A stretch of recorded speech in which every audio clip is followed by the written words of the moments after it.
Gardening has so many benefits for our mental health.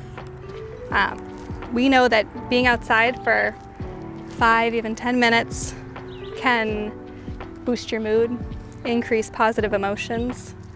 Then if you add gardening to that, getting your hands in the soil has also been shown to increase levels of serotonin in your body.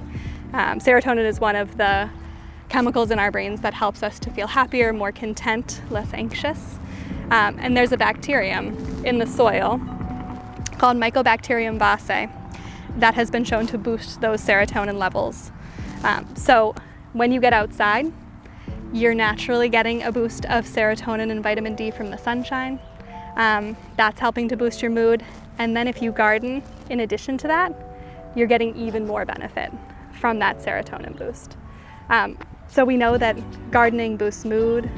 It also helps to support self-esteem and confidence. The feeling you get from planting something, tending it, and then getting to literally enjoy the fruits of your labor can be really powerful and satisfying. Being outside and working a garden can also help to decrease cortisol levels, which is our primary stress hormone. So getting outside and planting a garden, tending a garden, harvesting, all of those things can help you to de-stress. It's a wonderful thing to do at the end of a long day when you need just a little time to yourself.